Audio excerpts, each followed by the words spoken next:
बाबा धाम के आप लोगों को बाबा विश्वनाथ की नगरी काशी का एक उदाहरण देना चाहता हूं। जब से काशी में विकास ने गति पकड़ी है, काशी विश्वनाथ परिषद का सुंदरीकरण हुआ है, बनारस आने वाले श्रद्धालुओं की संख्या में कई गुना बढ़ोतरी हुई है। 3 साल पहले की तुलना में इस साल वाराणसी में अभी तक 3 गुना अधिक यात्री आए हैं। इस वृद्धि के चलते होटल वाले हो, ढाबे वाले हो, नाव वाले हो, ऑटो रिक्शा वाले हो, फूल पौधे बेचने वाले हो, पूजा का सामान बेचने वाले हो, इतना ही नहीं, चाय बेचने वालों को भी बहुत फायदा हो रहा है। उनका कारोबार बहुत बड़ा है। वहां जो हस्तशिल्प का काम होता है, कारीगर बुनकर जो सामान बनाते हैं, उसकी बिक्री भी बहुत ज्यादा बढ़ी है। साथियों, ऐसा ही प्रभाव हम केदारनाथ धाम में भी देख रहे हैं। जब वहां पुनर्निर्माण नहीं हुआ था, जब वहां सुविधाएं नहीं बढ़ी थी, तो कपाट खुलने की शुरुआती 2 महीने में एवरेज 2-2.5 लाख यात्री आते थे। इस साल कपाट खुलने के शुरुआती 2 महीनों में करीब करीब 9 लाख श्रद्धालु बाबा केदार के दर्शन कर चुके। ऐसा ही एक उदाहरण आपको पता होगा, गुजरात में मां नर्मदा के तट पर सरदार वल्लभ भाई पटेल की विश्व की सबसे ऊंची प्रतिमा बनी है, स्टैच्यू ऑफ यूनिटी। उस जगह पर जाने क्या, उसके निर्माण के कारण, और वो पूरा क्षेत्र मेरे आदिवासी भाई बहनों का क्षेत्र है। वहां हमारे आदिवासी भाई बहन की रोजी रोटी कमाते हैं। स्टैच्यू ऑफ यूनिटी बनने के बाद लाखों की तादाद में यहां लोग आते हैं और ये टूरिस्ट वहां पर होटल, वहां के ढाबों में हैंडीक्राफ्ट के सामान खरीदना, सैकड़ों करोड़ रुपए भी खर्च करते हैं। इसका सीधा लाभ वहां रहने वाले लोगों को हो रहा है, मेरे आदिवासी भाइयों बहनों को हो रहा है। यानी जब पर्यटन बढ़ता है तो इसका फायदा गरीब को होता है, आदिवासी को होता है, दलित, वंचित, पिछड़े को होता है। झारखंड ने भी बढ़ती हुई कनेक्टिविटी, आस्था के स्थलों का सुंदरीकरण पर्यटन को बढ़ाएगा, यहां पर रोजी रोटी को अवसर देगा, नौजवानों के लिए नए मौके मिलेंगे, स्थानीय लोगों की आय बढ़ेगी। ये हमारी सरकार के लिए बहुत गर्व की बात है कि 15 नवंबर हर कोई गर्व करता है पूरे देश में। 15 नवंबर भगवान बिरसा मुंडा के जन्म दिवस को हमने जनजातीय गौरव दिवस घोषित किया है और अब पूरा हिंदुस्तान हर वर्ष इस बात को मनाएगा। धरती आबा बिरसा मुंडा के बेहतरीन और आधुनिक संग्रहालय के निर्माण का सौभाग्य भी हमें ही मिला है। मुझे विश्वास है जो परियोजनाएं आज हमने शुरू की है वो झारखंड के विकास को नई गति देने जा रही है। भाइयों और बहनों, हमारे लिए सबका साथ, सबका विकास, सबका विश्वास और सबका प्रयास ये सिर्फ नारा नहीं है। कल जो आप दीप जला रहे थे, आज रास्ते पर उमंग उत्साह से जो उमड़ पड़े थे, और आज भी जहां मेरी नजर पहुंच रही है लोग ही लोग हैं, इसका मतलब है कि लोगों को विकास चाहिए, और विकास के लिए सबका साथ मिलता है। और सबका साथ सबका विकास, ये मॉडल आज देवघर में सबके सामने नजर आ रहा है। भाइयों बहनों, ये जो विकास हो रहा है, ये सिर्फ एक नारा बोलने के लिए नहीं है। ये हमारी निष्ठा का प्रमाण है, हमारी नीयत का प्रमाण है, हमारे परिश्रम का प्रमाण है। बीते 8 वर्षों में हमने उनको सशक्त किया है जिनको पहले सिर्फ राजनीतिक नारों में समेट दिया गया था। वो गरीब, वो आदिवासी, वो दलित, वो पिछड़ा, वो हमारी बहनें बेटियों, जिनका नंबर हमेशा सबसे अंत में आता था, वो आज हमारी सरकार के लिए पहली पंक्ति में है, हमारी प्राथमिकताओं में पहले पायदान पर है।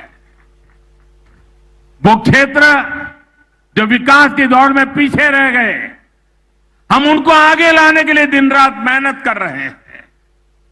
साथियों, आज बाबा धाम में मैं आपसे एक सवाल करना चाहता हूं। आप मुझे जवाब देने की जरूरत नहीं है, लेकिन मन में सोचिए, आज जो काम हो रहे हैं, देश यही है, लोग यही है, दफ्तर वही है, अफसर वही है, तो क्या पहले होने चाहिए थे कि नहीं होने चाहिए थे? ये काम पहले होने चाहिए थे कि नहीं होने चाहिए थे? कौन रोकता था उनको? भाइयों बहनों, इसका एक बड़ा कारण था।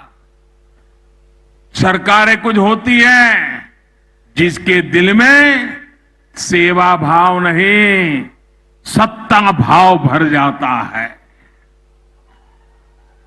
और ये सत्ता भाव के कारण वे लंबे समय तक जो सरकारों में रहे, उनकी प्राथमिकता सत्ता, सर्वसत्ता, सबदूर सत्ता, कहां से मिले वहां से पाना, सिर्फ सत्ता, यही उनका ख्याल, यही उनका मंत्र, वही उनकी प्राथमिकता। सेवा कभी उनकी प्राथमिकता नहीं रही। अगर रहती तो देश आज आजादी के 75 साल मना रहा है, बहुत आगे पहुंच चुका होता। भाइयों, ऐसे में व्यवस्था ऐसी बन गई कि जिसके पास पहुंच थी, सिफारिश थी, जो धनवान था, वही सारी सुविधाओं तक पहुंच पाता था, और सारी सुविधाएं उसी के लिए समर्पित हो जाती थी। पहले से जितने दूर थे, जो गरीब थे, दलित थे, पिछड़े, आदिवासी थे, उन तक सुविधा भी उतनी ही देर से पहुंचती थी, उनका नंबर ही नहीं लगता था। इसलिए झारखंड को, संथाल परगना के इस बहुत बड़े क्षेत्र को सुविधाओं के लिए लंबा इंतजार करना पड़ा। और मुझे गर्व है कि भाजपा की सरकार, एनडीए की सरकार गरीब की सेवा की भावना से उनके लिए जी जान से काम कर रही है। हम गांव गांव तक सड़कें बना रहे हैं ताकि सुविधा मिले तो सबको मिले। हम गरीबों के लिए नए घर बन रहा है। झारखंड के 12 लाख गरीब परिवारों को पक्के घर मिले हैं। भाइयों बहनों, हमारी सरकार बनने के बाद 12 लाख गरीब भाइयों को, मेरे आदिवासी भाई बहनों को पक्के घर मिले हैं। हर परिवार को बिजली मिले, पर्याप्त बिजली मिले, गरीब से गरीब बहनों को रसोई गैस मिले, हर घर जल पहुंचे, इसके लिए हम निरंतर काम कर रहे हैं। हमारी सरकार के ऐसे ही प्रयासों से मेरे गरीब भाई बहनों में गरीबों के विरुद्ध लड़ने का, गरीबी के खिलाफ लड़ने का, गरीबों को गरीबी के खिलाफ लड़ने के लिए तैयार करने का, गरीबी दूर करने का नया साहस पैदा हुआ है। भाइयों और बहनों, हमारी सरकार गरीब की मुसीबतें समझती है, गरीब के सुख दुख की साथी है। कोरोना के इस कालखंड में 100 साल की सबसे बड़ी महामारी आई। इस दौरान हमारी सरकार ने गरीब को मुफ्त वैक्सीन से लेकर उनके खाने पीने तक हर चीज का ध्यान रखा। और इतना बड़ा देश, कोई गरीब के घर का चूल्हा न जले, इसकी हमने पूरी तकेदारी की ताकि गरीब भूखा न सो जाए। झारखंड के भी लाखों लोगों को केंद्र सरकार की मुफ्त राशन वाली योजना का लाभ मिल रहा है। भाई और बहनों, आज मुझे एम्स देवघर में नई सुविधाएं शुरू करने का भी मौका मिला है। झारखंड में स्वास्थ्य सेवाओं की बेहतरी के लिए हम निरंतर काम कर रहे हैं।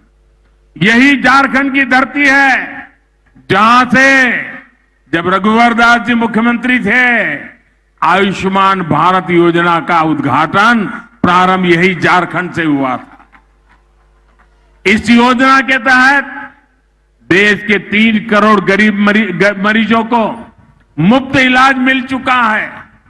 इसमें झारखंड के भी 12 लाख से अधिक बहन भाइयों ने इसका लाभ लिया है। इन लोगों ने अस्पताल में भर्ती होकर अपना मुफ्त इलाज कराया है।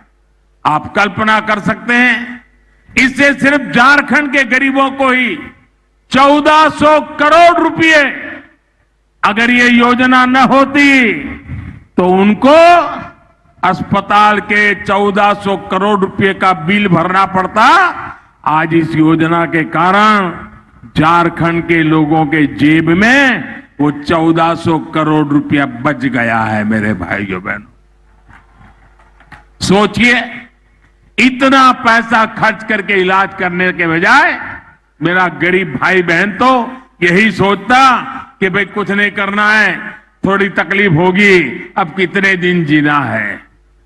भाइयों बहनों, वो दवाई न करवाते, घर पे बैठे रहते। मेरी माताएं तो बताती भी नहीं कि मुझे पीड़ा हो रही है, क्योंकि मां को रहता है कहीं बेटे को कर्ज हो जाएगा, वो दर्द झेलती रहती।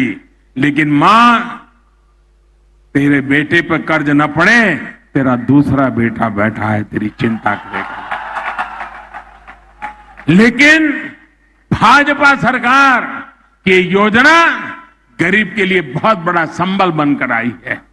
आयुष्मान भारत योजना की वजह से झारखंड के लोगों को, गरीबों को देश के दूसरे बड़े शहरों के अस्पतालों में भी बहुत मदद मिल रही है। यहां देवघर में एम्स बनने से भी गरीबों की बहुत बचत होने वाली है। साथियों, आदिवासी समाज का सशक्तिकरण, उनके बच्चों का उज्जवल भविष्य भाजपा की प्राथमिकता है। ये केंद्र सरकार की नीतियों में साफ साफ झलकता है। देश के 100 से अधिक आकांक्षी जिलों में अनेक जिले झारखंड के हैं, उसमें भी अधिकतर मेरे ये संथाल परगना में है। कुछ महीने पहले ही देश के 44 जनजातीय जिलों में 4G मोबाइल कनेक्टिविटी मजबूत करने के लिए बड़ा फैसला लिया गया है। इसके लिए सरकार लगभग 6000 करोड़ रुपए खर्च करने जा रही है। इसका लाभ झारखंड के अनेक जिलों में रहने वाले मेरे आदिवासी भाई बहनों, यहां के युवाओं को होने वाला है। इससे जनजातीय जिलों में डिजिटल इंडिया का, यानी ऑनलाइन सरकारी सेवाओं का लाभ और बेहतर तरीके से मिल पाएगा। झारखंड एकलव्य मॉडल स्कूलों के नेटवर्क का भी बहुत बड़ा लाभार्थी है। केंद्र सरकार झारखंड में 90 से अधिक एकलव्य स्कूल बना रहा है। भाई और बहनों, झारखंड में प्राकृतिक संपदा भी है और समृद्ध होने का सामर्थ्य भी है। बीते कुछ वर्षों में केंद्र सरकार के प्रयासों से झारखंड का यह सामर्थ्य और बढ़ रहा है। क्या कभी कल्पना की जा सकती थी कि झारखंड पाइप से रसोई गैस और सीएनजी आधारित ट्रैफिक के मामले में देश के अव्वल राज्य में होगा? आज प्रधानमंत्री ऊर्जा गंगा योजना के कारण ये संभव हो रहा है। सिंदरी खाद्य कारखाना जो बंद पड़ गया था, उसे फिर से शुरू करने का काम भी तेजी से चल रहा है। ये झारखंड के किसानों, देश के किसानों को राहत देगा, यूरिया पर विदेशी निर्भरता को कम करेगा। भाई और बहनों, झारखंड के पास देश का अग्रणी औद्योगिक राज्य बनने की हर संभावना मौजूद है। आज संथाल परगना के लिए पहले 4 लेन हाईवे का भी शिलान्यास किया गया है। इससे इस पूरे अंचल में कनेक्टिविटी को विस्तार होने वाला है। साहबगंज में गंगा नदी पर मल्टी मॉडल हब भी बनाया गया है, ताकि यहां के उद्योगों को हल्दिया से वाराणसी पर बने नदी जलमार्ग का भी लाभ मिल सकेगा। झारखंड को समुद्री रास्ते से कनेक्ट करने के लिए जो भी प्रयास हो रहे हैं, उससे यहां उद्योग लगाना बहुत आसान हो जाएगा। यहां कच्चा माल भी और जब उत्पादन होगा तो झारखंड यहां के गरीब को, आदिवासी को रोजगार के लिए यहां से कभी उसको बाहर जाना नहीं पड़ेगा। हिंदुस्तान के और कोनों में झुग्गी झोपड़ी में जीने के लिए मजबूर नहीं होना पड़ेगा। और यही तो हमारा सबका साथ सबका विकास का राह है। साथियों, विकास के इन कार्यों के बीच आज मैं आप सभी को एक बात से भी सतर्क करना चाहता हूं।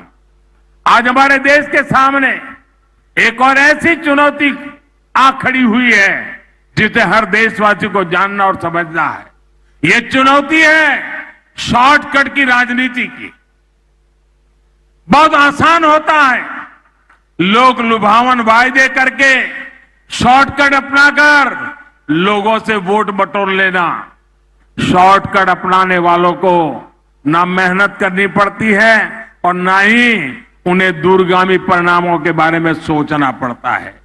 लेकिन ये बहुत बड़ी सच्चाई है कि जिस देश की राजनीति शॉर्टकट पर आधारित हो जाती है, उसका एक ना एक दिन शॉर्ट सर्किट भी हो ही जाता है।